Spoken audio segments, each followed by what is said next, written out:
Wassalatu wassalamu ala asrafil anbiya'i wal mursalin Sayyidina wa maulana Muhammadin wa ala alihi wa sahbihi ajmain. Amma ba'du.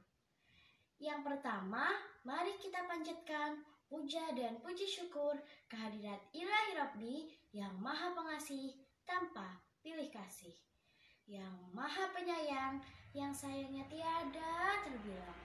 Karena atas limpahan rahmatnya, kali ini kita dapat berkumpul bersama dalam keadaan sehat walafiat. Amin, amin, ya rabbal alamin.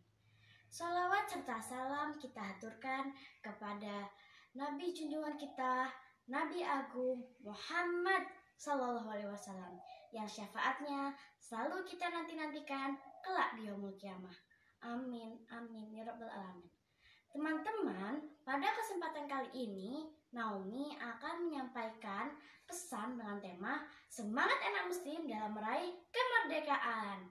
Kemerdekaan Indonesia yang diraih pada tanggal 17 Agustus 1945 melalui perjalanan yang panjang dan berat yang telah dilalui oleh para pahlawan kita, terutama kaum muslim.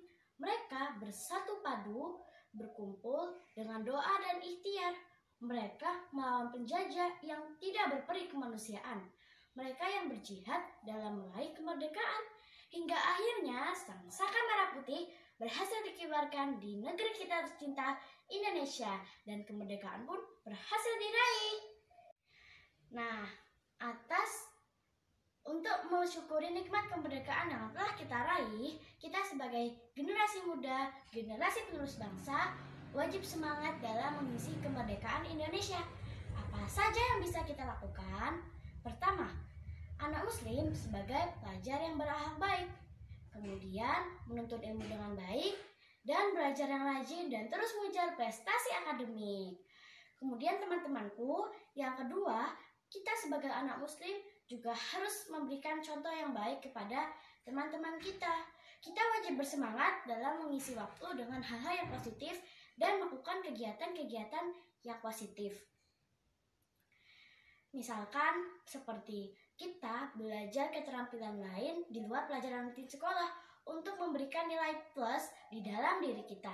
Seperti kita belajar bela diri, belajar menggambar, belajar bahasa asing seperti bahasa Inggris atau bahasa Jerman, belajar pengoperasian komputer, dan masih banyak hal lain yang positif. Terus, poin pertama dan poin kedua ini akan memupuk kita untuk siap dalam menghadapi segala tantangan dalam kita meraih cita-cita, agar kita siap dalam masuk ke dunia kerja. Nah, yang pertama dan yang kedua tadi adalah hard skill. Yang ketiga juga tidak kalah penting loh, adalah soft skill.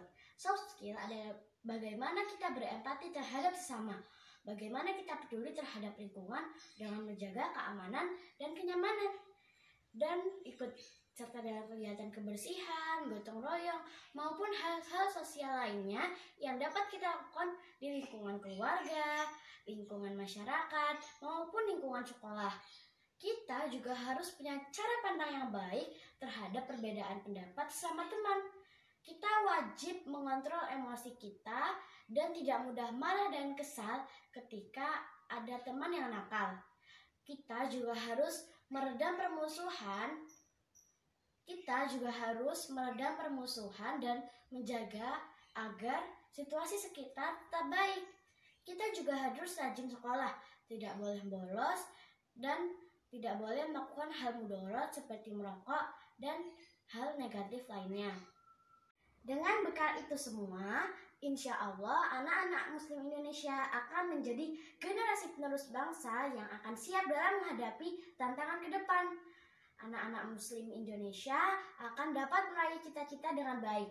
Ada yang bekerja dengan karir yang baik, menjadi guru, menjadi dokter, menjadi pendai, dan lain-lain, tentunya dengan ikhtiar dan doa.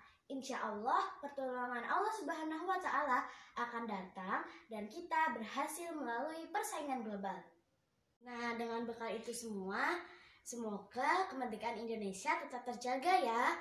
Dirgahayu Republik Indonesia ke-75 tahun. Merdeka! Gua Markisa di ujung batu, tak terasa waktu sudah berlalu. Pergi belanja ke Pasar Turi, saya Naomi Stefani, mohon maaf bila ada kesalahan dan tutur kata.